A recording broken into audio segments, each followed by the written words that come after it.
Bonjour et bienvenue sur la chaîne de l'heure bleue pour ce nouveau podcast. Aujourd'hui, on va découvrir comment aligner nos actions avec nos intentions réelles pour éviter de nous laisser embarquer par ce que j'appelle l'élan premier. Mais avant ça, juste un petit disclaimer concernant les genres et éventuels stéréotypes. Je vais utiliser un peu plus tard un exemple pour illustrer mes propos. Il s'agit d'un couple composé d'un homme et d'une femme pour qu'il soit facile de distinguer les deux personnages et pour permettre un maximum de clarté. J'ai attribué un rôle à la femme et un rôle à l'homme, mais évidemment ces rôles auraient pu être totalement inversés et il aurait tout aussi bien pu s'agir d'un couple homo, d'un couple non genré ou d'une simple relation amicale. Ceci étant dit, j'aimerais d'abord apporter un petit peu de clarté sur ce que j'appelle intention. Pour moi, l'intention, c'est mon rêve relationnel. C'est ce que j'ai envie de vivre, soit avec l'autre, soit dans ma vie, soit avec moi-même. C'est ma plus haute aspiration. Et c'est généralement lié à un besoin profond, très noble, très joli. D'ailleurs, en passant, tous nos besoins, au sens que la communication non violente les définit, sont toujours de belles et nobles aspirations, comme par exemple le besoin d'harmonie, de sens, de partage, etc. Malheureusement, quand on communique ou quand on agit, on est souvent embarqué par ce fameux élan premier qui résulte d'un manque de clarté intérieure et d'une charge émotionnelle élevée. Bon, tout ça, c'est un peu théorique et j'imagine que ça mérite quelques explications pour vous permettre de bien comprendre. Du coup, comme j'aime bien les exemples, je vous propose celui-ci pour illustrer mes propos. Il s'agit d'un couple qui s'aime intensément, mais dont les deux partenaires fonctionnent tellement différemment qu'ils vivent de grandes tensions et qu'ils ont du mal à se comprendre. Et pendant une dispute, sous l'effet de la colère et de l'impuissance, la femme lâche une phrase du style ⁇ J'en ai ma claque de perdre mon temps avec toi, tu ne me fais pas de place dans ta vie, j'ai l'impression que je compte pas pour toi, ça suffit. ⁇ Et elle se barre de son côté et la communication est coupée et chacun se sent mal et personne ne sait vraiment ce qu'il en est. Hein, on connaît ça, on a tous déjà vécu ce genre de truc, c'est jamais très agréable.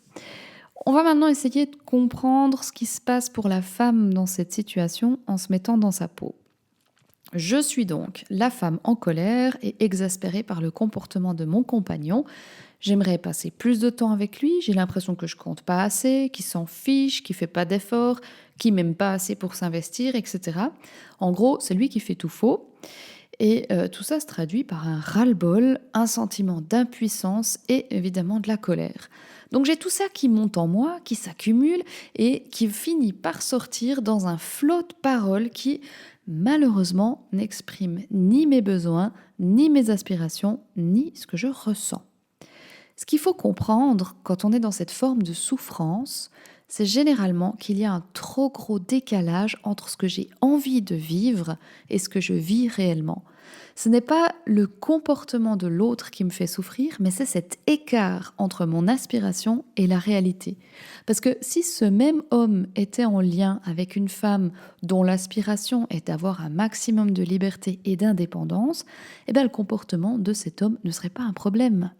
Tandis que si j'aspire à davantage de partage, de communion, de tendresse, alors la souffrance apparaît parce que c'est pas ce que je vis dans la réalité de la relation. Alors maintenant, si je me relie à mon rêve relationnel, ma plus haute aspiration, qu'est-ce que c'est dans le cas précis? Qu'est-ce que j'ai envie de vivre en tant que cette femme dans cette relation? Eh bien, si je prends le temps de traduire ça en termes de besoins, alors j'ai probablement besoin de partage, de connexion, de considération et de co-création peut-être dans l'évolution de la relation. Et ces besoins, ils sont tellement pas nourris que je suis en souffrance absolue et que par dépit, envahi par la colère et l'impuissance, je traduis ces belles aspirations par la phrase ⁇ J'ai plus envie de perdre mon temps avec toi ⁇ Mais en réalité, ce que j'ai envie de crier du fond du cœur, mais c'est à quel point j'aime mon compagnon et à quel point j'ai envie de vivre une relation harmonieuse avec lui. Et à votre avis, qu'est-ce qui va augmenter au maximum mes chances de nourrir mes besoins? Est-ce que c'est dire à mon compagnon que j'ai plus envie de perdre mon temps avec lui, ou est-ce que c'est lui exprimer à quel point j'aspire à vivre de belles choses avec lui? Et c'est là qu'on agit de façon tragique, en communiquant exactement tout le contraire de ce qui est réellement vivant en nous, et en espérant peut-être au passage que l'autre comprenne l'intention cachée derrière nos mots, qu'on n'a peut-être pas nous-mêmes compris. Mais qu'est-ce que l'autre comprend à ce moment-là? Quand je lui dis que j'ai plus envie de perdre mon temps avec lui, eh ben, il comprend juste littéralement ce que je dis. Il comprend qu'il n'est pas à la hauteur, qu'il me fait perdre mon temps et que j'ai plus envie d'être avec lui. Et même si j'espère secrètement que ça le fasse réagir, qu'il ait tout à coup une sorte de déclic et qu'il décide de se battre, entre guillemets, pour me retenir, eh ben c'est pas ça que l'autre perçoit. L'autre, il perçoit que c'est fichu, et s'il m'aime, alors certainement qu'il estimera que c'est encore plus respectueux de se mettre en retrait plutôt que de me courir après et d'insister. Alors, il peut s'agir d'une histoire de couple, mais ça s'applique aussi dans tous les types de relations, y compris dans le monde du travail. Par exemple, cet homme, patron d'entreprise, dans une activité artisanale bien spécifique, qui aimerait apprendre à gérer ses colères. Quand son apprenti ne fait pas les choses aussi bien qu'il le voudrait, alors ce patron se met à lui crier dessus et à lui dire qu'il fait de la merde, qu'il va jamais arriver à rien, nom de Dieu, c'est pas possible, et j'en passe, des vertes et des pas mûres. Et après, ben voilà, le patron, il s'en veut de s'être emporté. Et en réalité, ce qui est vraiment vivant chez ce patron, eh ben, c'est qu'il aime profondément son métier et qu'il aimerait transmettre son savoir-faire.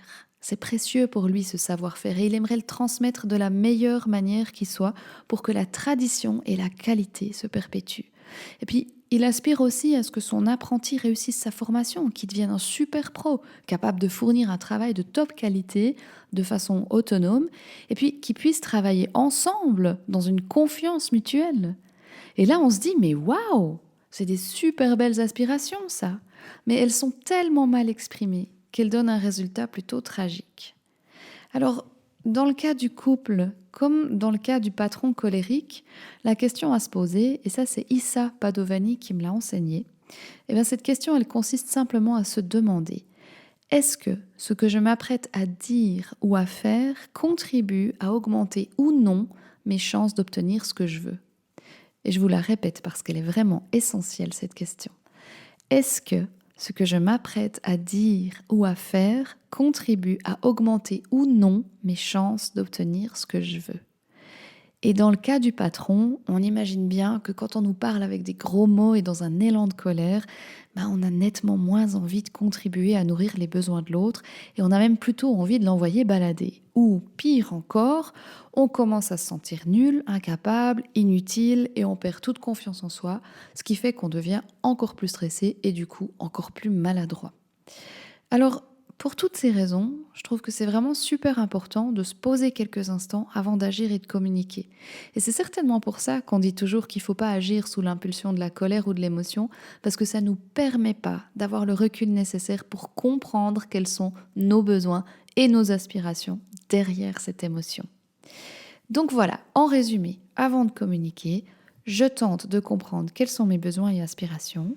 Je vérifie si ce que je m'apprête à dire ou à faire augmente ou non mes chances d'obtenir ce que je souhaite. Et je communique de façon claire avec des mots qui traduisent mes belles aspirations et surtout qui ne disent pas tout le contraire de ce que je pense. Et tout ça permet évidemment de nourrir des relations plus harmonieuses parce qu'on devient plus agréable pour les autres, ça c'est clair, mais c'est surtout intéressant de constater qu'en adaptant notre mode de communication, on augmente la probabilité que les autres aient envie de contribuer à nourrir nos besoins. Et ils ne le feront pas par peur ni par contrainte, mais par élan.